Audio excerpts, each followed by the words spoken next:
Hello, everyone, and welcome to week 5 of Social Media Analytics. This week we'll be talking about email marketing, and it'll just be an introduction, and we'll get more into it next week. So, in this week, we're going to cover email marketing tools, and CASL compliance, and then at the end of the lecture, I'll talk about the quiz and how that's going to work. So, what is email marketing? Specifically, email marketing is the act of sending a commercial message, typically to a group of people using email. But because we also talk about CASL and CASL compliance in this lecture, technically CASL takes into consideration a more broader definition. So it's even emails sent from an individual to an individual that could be considered marketing or selling a product, especially if there's a commercial message in that email. So it's not just about sending out an email to a mass list. It's even the way that we communicate person to person from a business to business perspective, or if we're reaching out to people in a cold call kind of capacity via email to try and sell a product or a service. So why do we use email marketing? So of course it's useful. And I think at this point, when I think of when I first started giving this lecture and teaching this course a few years back to where we're at now, email marketing has continued to prove itself. 3, 4, or maybe longer, maybe more like 5+ years ago, there's a period of time where people thought that email marketing was dying and it wasn't actually a thing. It wasn't getting, or people weren't experimenting with it in the same way that people are now. And in the marketing world, it wasn't an established place to be selling products. Now it's a completely different world. Most of our inboxes are full of promotional emails. So I think even from a user perspective and a consumer perspective, we see how successful email marketing can be, but it can be successful in the B2B world and in the B2C place. The return on investment is very high in email marketing.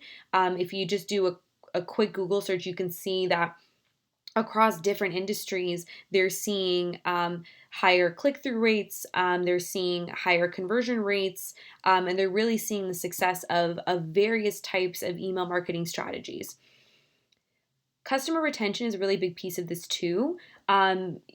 From a maintaining that ongoing engagement and relationship, it still seems like there's nothing like email marketing and its strength to retain a customer, especially as we've seen social media platforms adapt so much, and we see the reach dwindling for business accounts on platforms like Facebook and Instagram.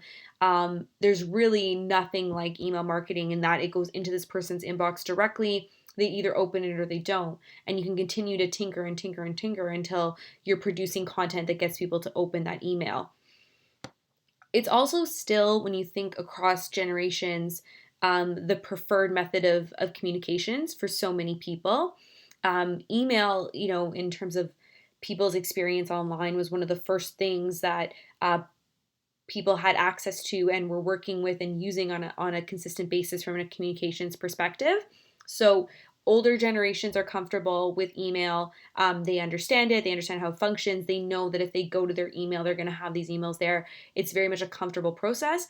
But even down to younger people, I think it's still a bit of a toss-up right now when we look at Gen Z. So it's the group that's under the age of 25. But the group older, 25 and older, they're all professionals at this point. They're all on their email anyway. So we're still seeing that there's a preference for email communication there. In terms of for your own research and keeping up with trends, I highly recommend doing some research too and seeing how we're seeing the changing effects of different generations entering the workforce and where their preference for marketing communication is. So let's discuss email marketing tools and why they're valuable. So for me, as a person that has to manage several different types of campaigns, I value tools that can fill in blanks for me and help spot check and find any potential mishaps or gaps. What's great about a lot of the email marketing tools, particularly looking at ones like MailChimp, for example, that have become quite sophisticated and were one of the first at the time to jump on providing CASL compliance checks for Canadian marketers, having that tool tell you what you need to fill in for every campaign, for every email, every single time is incredibly valuable, whether you're an individual that's trying to make a lot happen or you're running a team and you have several people on that team supporting the production of that content. So you know there's somebody else that's gonna, not somebody else, a tool that's going to check to make sure that all of these different compliance steps have been done. And that's really important. That's, I think, to me, like the number one thing about a lot of these email tools is that it really does help keep you in check. From the privacy loss perspective, we're going to get into this a little bit more. It does help you, again, in the same thinking from of the CASL compliance perspective, it helps you abide by the laws in terms of how much information you're giving out. It also helps protect the information that's coming in. So when you're using a tool, when you think of all the different encryption and all these different layers of protection that you know are provided to the people subscribing to your newsletter, it's definitely a peace of mind aspect to be able to partner with a tool that already has that level of sophistication to it versus trying to manage a lot of personal information on behalf of your subscribers. You don't want that pressure on your plate, especially when there's so many affordable tools that exist. You know, MailChimp is just one of the many at this point that can help you manage all that data. We've talked about this earlier, you know, lecture 1 and lecture 2 quite a bit, but automation. Again, you can schedule your emails, you can get data that now MailChimp, for example, offers. It'll batch your emails, so it'll send it in batches, dividing the audience based on like when it's best for them to receive the email, which is amazing automated feature. You can schedule, I think I mentioned that. You can have templates ready to go. A lot of that is very helpful. You can even add in social posts that go live as soon as your email goes live. All these different things that when you think of how much you have to get done in a day, having a few pieces taken care of by a tool is quite helpful. Also, with somebody trying to make a lot happen, the professionally coded aspect of this is very helpful. You know, most of us are not going to have a team to professionally code and design emails at any given point in our careers. So having that kind of simple templated piece done for you, so all you have to do is really fill in the most important information for your business or whatever you're working on, is an incredible relief to, I think, a lot of us, especially those of us that are not design inclined. And you know, looking back over the years, it's been very helpful to have something that I can easily test with. I wasn't immediately committed to whatever I put together. And so, you know, the testing features that are in a lot of these tools have incredibly simplified the testing process. You can send it to multiple people, you can send it to your clients, you can send it to yourself, you can test all the buttons, and you can make sure nothing has been missed. And from a marketing perspective, and we talk about this a little bit more in the course, but from a segmentation perspective, these tools are fantastic. You know, instead of having to copy and paste a list of emails, you can organize your different subscribers based on a series of information. So when you think of from a B2C perspective, so let's say we'll go back to our Aldo Shoes example, you can have several lists that are based on the date that somebody joined your subscription base. You can go based on the last time they made a purchase. You can go based on where they live. You know, there's a lot of different tools that are available within segmentation that within these different tools. So you can organize by so many different settings based on how you set it up. And I think that's particularly amazing, especially when you think of so many different companies have complex audiences that are all fairly different from each other, and it allows you to provide consumers and customers with the most valuable information and without having to go through a manual process of organizing all that data, which again would then open up to having data in too many different places that when we're thinking from a privacy perspective, we're putting ourselves and our followers information at risk. So when we look at CASL compliance, I just want to start with a note that this does not constitute legal advice.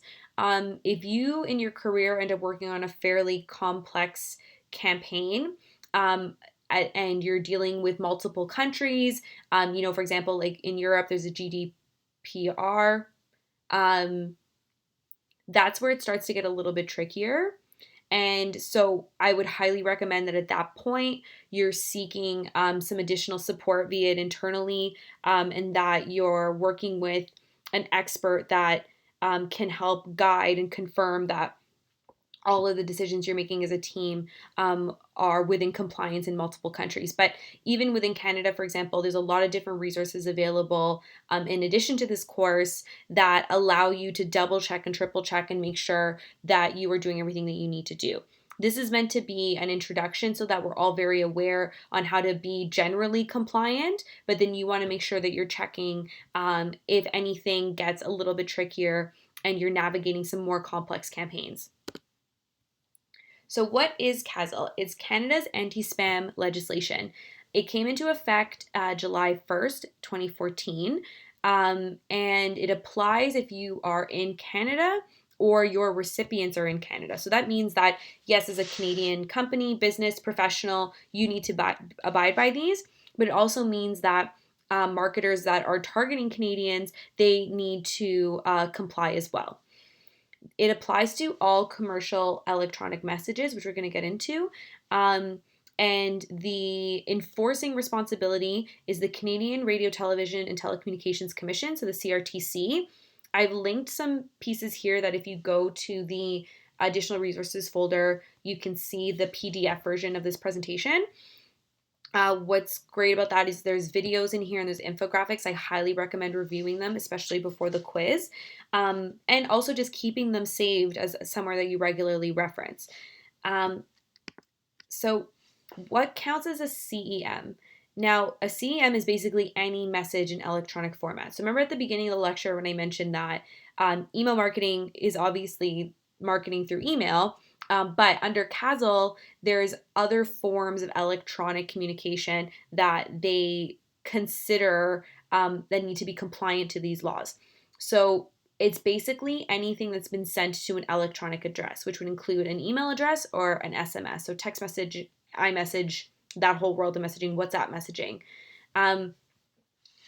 It also contains a marketing message, so an invitation to take part in a commercial activity. So if you're messaging about a sale, about a discount, an offer for a service, anything that would require the user to spend money or make a purchase, or at some point make a purchase, would be considered a CEM, if it was sent to an electronic address. So what is required to send a CEM? Consent from the recipient, implied or expressed. We're going to get into the differences between those two in a bit. The identification of the sender and an unsubscribe message. So every time you send a CEM via email or if it's SMS, a text message, you have to have implied or expressed consent from the recipient to send that message.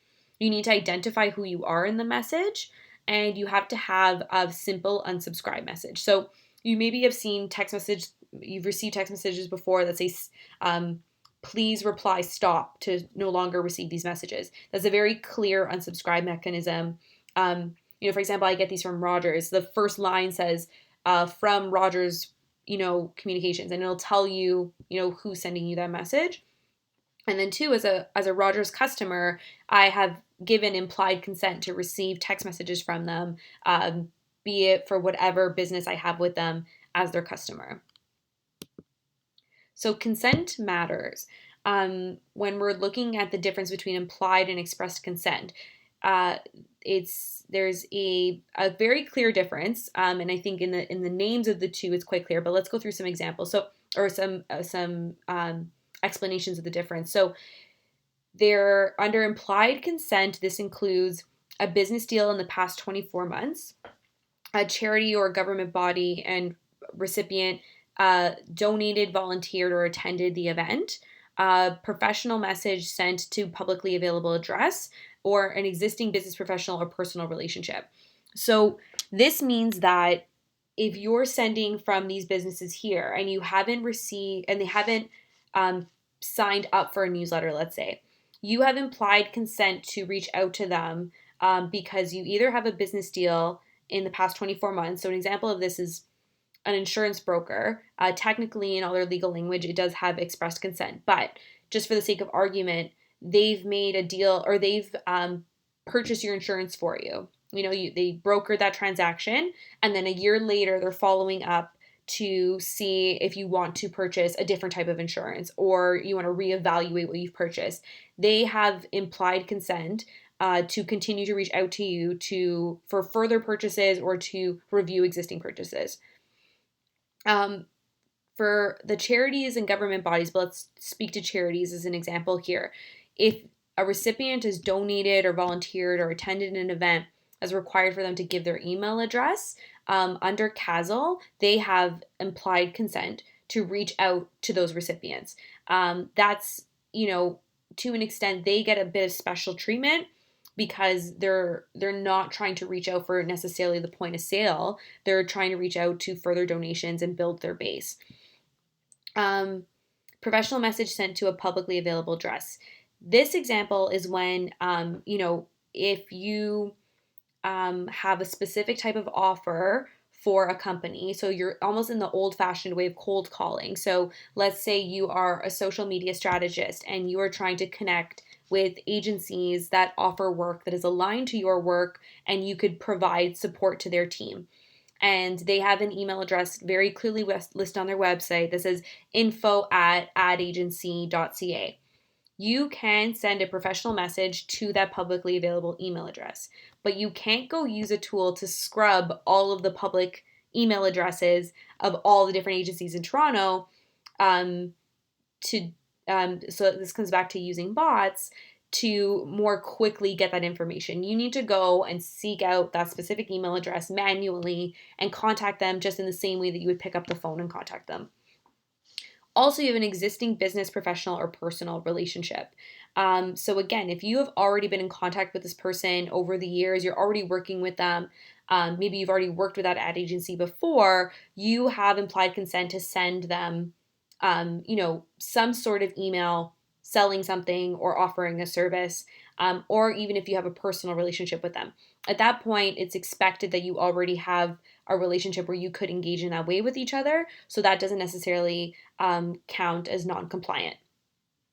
Express consent is when you have a written or oral agreement to receive a specific type of message from your company. So how this works is like you're getting, and I think we've all seen these at this point, you're getting double opt-in emails that are asking you to confirm that you want to be a subscriber to this newsletter. When you go to a website and you click subscribe and you're subscribing to their newsletter, or let's say you have professional colleagues and you ask them in the Slack channel, do you want to subscribe to my newsletter? And they say yes. You have that written or oral agreement to receive that specific type of message from your company. It's a very clear indicator. It's a yes or no question. The implied is very much about existing business relationships, and your choice of how to reach out to those contacts. The expressed is when we're thinking on a bigger scale, bigger subscriber bases. It needs to be very clear that they want to be a subscriber of this newsletter and to receive CEMs. So here's some examples that we can review together. Hannah purchases shoes online from your company on August 1st. Your checkout process includes getting your customer's email address. This is implied consent because it doesn't include, in this example that we wrote out here, it doesn't include asking Hannah if she wants to subscribe to the newsletter. The email address is there just to confirm purchase, receipt, that sort of thing, but there was no question here or indication that she has given expressed consent to subscribe to a newsletter, which means that your company can reach out to her for the sake of the purchase, but you cannot automatically add her to your newsletter list.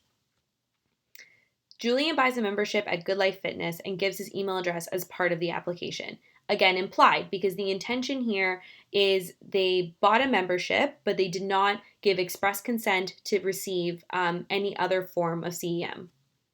Keon signs up for event updates from your company at EventCon using the paper sign-up form at your booth. So in this case, they gave expressed consent to sign up for event updates at this show. So that one's very clear. They said, yes, I'm signing up to get these event updates. Similarly, Mila signs up for all communications from Home Depot directly on their website, expressed. Very clear, like, yes, I want to receive this.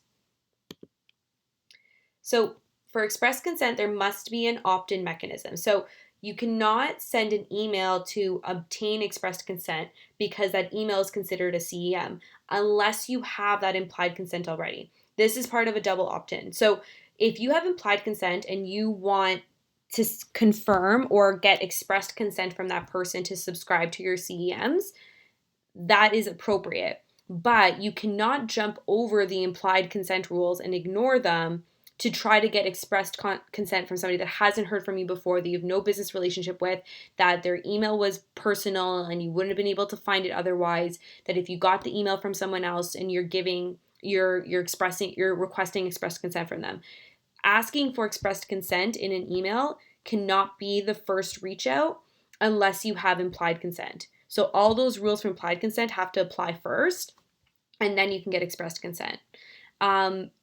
We're also going to talk on the next slide about double opt-in practices a little bit more, and understanding that even when you do get expressed consent, the double opt-in mechanism, why that's valuable. Express consent lasts until the recipient asks to be removed. So each CM, which includes email, text, like we talked about, must have an opt-out mechanism in order to allow them to unsubscribe from texts or emails. So the double opt-in, they're valuable, again, because it's the complete confirmation that this person wants to receive CEMs from you. And when you're thinking about from a compliance perspective, and at some point in your career, you might work with compliance officers, they would always encourage that everyone that you're reaching out to is a double opt-in and a double opt-in only. Because from a compliance perspective, it's very clear that they want to be receiving these CEMs. So you can utilize a double opt-in to turn an implied consent into an expressed consent. So when we think of the example of Hannah, who purchased something from your company and she gave her email address just for the point of purchase. When you send her the receipt, in that email, you can ask if she wants to subscribe to your CEMs, to your newsletter, let's say. That would be at that point, if she said she clicked the button to say, yes, I want to subscribe, that would very clearly be expressed consent. In the meantime, though, it gets a bit murky because if you only had implied consent, you would want to be a little bit more cautious and only reach out when it came to the purchase that was made and anything else related to that purchase. What's great about them too is that you can confirm that expressed consent that I mentioned earlier. So when you think of Mila in the Home Depot example, yes, she expressed consent by signing up on the website, but Home Depot, being as big as they are, they would also send a double opt-in. So the first email Mila would receive would say, thank you for subscribing. We just want to make sure, please confirm your subscription below. And you've probably all have received these at this point. Again, what's great about double opt-ins is that it's very clear from a compliance perspective that you have done the work to confirm that this person wants to receive your CEMs. But then too, you get that very clear indication that they're interested, and it's a significant, or it signifies a higher level of interest from that user. Even when we think of bots, and we talked about bots in this course quite a bit, there's bots that are trying to sign up for everything and putting in their email addresses all over the place. You know with complete certainty that the people that are receiving your emails are interested in receiving your emails, and they're not some sort of fake account that's trying to do some weird dubious things. The value of that is that when you even think of an engagement perspective, from an open rate to a click-through rate to a conversion rate, you're already working with an audience that's clarified that they want to be there. So there's nothing to be afraid of by reducing a list when you're thinking of a quality versus quantity perspective. When Castle first came into effect in 2014, businesses had amassed tens of thousands of followers and sometimes millions of followers or subscribers to their lists, and they had to seek double opt-in, or expressed consent, I should say, from that entire list, which meant that they were sending out like repeated emails asking for expressed consent to this list. To this newsletter. Or in all CEMs from the business. It was a really interesting time. And I was a part of that whole wave of trying to sort that out with clients. It was very interesting, but it then meant that it solidified a best practice that you always had double opt-ins from your subscriber list because it was very clear, again, from a compliance perspective, that you were abiding by CASL because your list was entirely of double opt-ins with full express consent to be there. So I've mentioned this unsubscribe mechanism a lot, and let's just get into it a little bit further here. So there is acceptable unsubscribe mechanisms and there's unacceptable. So as mentioned, to abide by CASL and to comply, every CEM has to include an unsubscribe mechanism, an acceptable unsubscribe mechanism, I should say. So a CEM sent via SMS stating that a user can unsubscribe by texting the word unsubscribe. Very clear. There's no workaround, there's no multiple steps. If they don't want to receive that message, all they have to do is send stop or unsubscribe, whatever the word that's chosen is. A hyperlink included in an email that allows the user to unsubscribe by clicking it. This is a very simple one that it's preferred by CASL that once they click this link, it just takes you to this page that you confirm, and that's the only other step. A hyperlink included in an email that links the user to a web page preference center where they can unsubscribe from receiving all or some types of CEMs from the sender. An example of this is when you think of publications, they often have multiple newsletters that they're sending out to their audiences. The reason that CASL allows for this is with that frame of mind that you might want a weekly CEM or a monthly, but you might not want a daily. So they don't want to completely box marketers into saying or into making people say yes or no completely. They know that some people might have just preferences of how many emails they receive. But again, it has to be that they just quickly press these steps and these little selections, and it doesn't, there's no roadblocks for them to unsubscribe. Unacceptable unsubscribe mechanisms would be anything that requires a user to log in to carry out the unsubscribe request. It has to be that once they get to that page, it's just yes or no, or once a week, monthly, all these kind of like very simple selections on that one page, and then they're done. So this is a very important part of CASL, and tools like MailChimp, for example, can really help simplify this process because they already have all these steps in place abiding by CASL. And then two, the tool will actually then remove that person from a subscription list for you. So this is where it points to this last key point here, that 10 days is the maximum time frame to implement an unsubscribe request. So that means that if someone unsubscribes on day one, obviously, a week and a half later, that their email needs to be removed, which means that if one more email slips through in that week because it hasn't been removed, their email hasn't been removed from the list yet, fine. But by the 10th day, it needs to be clear that they've been removed. Now, working with a tool, you don't have to manually do any of this. It's already done for you, which means that you have the peace of mind that you're always CASL compliant. This is really key because it's very understandable for this to fall through the cracks, especially if you don't have a very big list. To keep on top of these unsubscribe requests and remove them manually is a bit of a tedious job. So tools, there's so many out there, but I keep saying MailChimp is just a key example. They do this work for you, so you don't have to worry about that. So what are the penalties? So financial penalties include a maximum payment for individual that has is $1 million. So this is like the individual, if it's like an individual business owner or representative that makes these mistakes and doesn't comply, the maximum they can get fined is $1 million. The maximum for a business is $10 million. But there are potential other ramifications. It's not just financial. In fact, the other ramifications could have a bigger business effect than the financial necessarily. So a court order to cease activity is one. So when you think of a business of any size, if they're forced to stop their CEMs, that has a huge implication to their business or effect on their business. Publication of a notice of violation. So essentially it becomes publicly known that that business has made a mistake and was not complying. And then not to mention settlements. And then two, in some of the legal language, there is suggestion of imprisonment. So again, these exist for a reason. They came about because there was an abuse of the amount of CEMs that were being sent to people. It was a complete bombardment.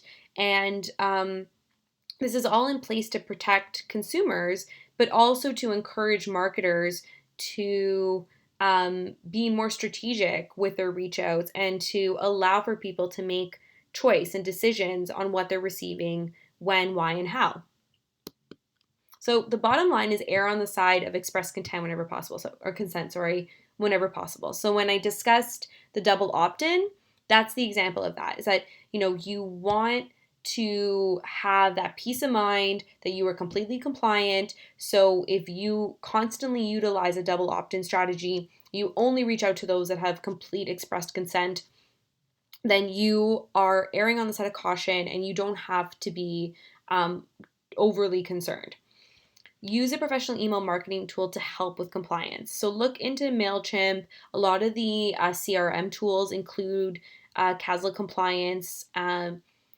Find something that'll help you make sure that you are compliant. Don't try to do it all on your own. Focus on quality over quantity. So if you are focused on creating content and email campaigns and targeting people that they care about your business, they care about what you're offering, be it a product or a service, and you're following all the steps that you're supposed to follow and all of the compliance measures, then you should be doing good enough work that by you being compliant, it's not a hurdle and it's not hurting your business. None of these rules are intended to hurt business. They're intended to just better protect the consumer. So focus on quality over quantity when building your list and how much you reach out and all these other checkpoints. Grow well-targeted lists for better performance. So this is a really key indicator. We talked about this earlier. When you think of this list, you want it to grow, but you want it to grow with people that would actually take an interest in your business. And it sounds like a no-brainer, but a lot of the work that I do, this comes into question. Everyone, of course, wants to see a number grow and they want to see it grow quickly. But when you think of email marketing, knowing that it tends to have a higher conversion and tends to have higher engagement, you can take a slower approach and continue to grow an audience slowly that can maintain higher engagement rates and maintain higher conversion rates. You essentially want a smaller pool of people that will actually take action when you send them emails. You don't want to grow this crazy list that's so large and out of control and you're worried about compliance all the time, and then you're getting very low engagement rates and low conversion rates. So think well targeted, think, clear approaches that are very clearly in compliance to you and all the research that you've done and the tools that you're using. And you can't go wrong if you take each step slowly and think strategically. So with all that being said, let's talk about our quiz. So this quiz is intended to be quite quick to do. I'm not trying to take over your evenings and your lives with tests. But the idea is, and similar to the first assignment, is I just need to see that you've listened to the lecture, you've read the additional resources, you've read through the lecture again, you've reviewed CASL compliance content, and that you are aware of its existence and the core functions of it, and who and which government body is in charge, all these sorts of things. So it's basically meant to be that you have a strong enough confidence that from here you are aware of CASL compliance, you need to do more research when something very tricky or specific comes up, but you know where to seek out that information. So the quiz should really only take, I think, 15 to 20 minutes is what I've seen from other students. So, find some time to read everything over again, take your time, and, you can reference the materials from the course. The reason is because we shouldn't rely completely on our memories for anything. In this type of work that we do, it's always appropriate to reference something else or to go back and reference, to check, to say to somebody, I have to check one more time. So feel free to reference materials from the course and things you're reading online. There's nothing wrong with that. So take your time with it, but even when you take your time, it shouldn't take you more than 20 minutes. And, just save these resources for future is all I can say too. And two, they haven't been updated in the last couple of years. There hasn't been any huge curveballs.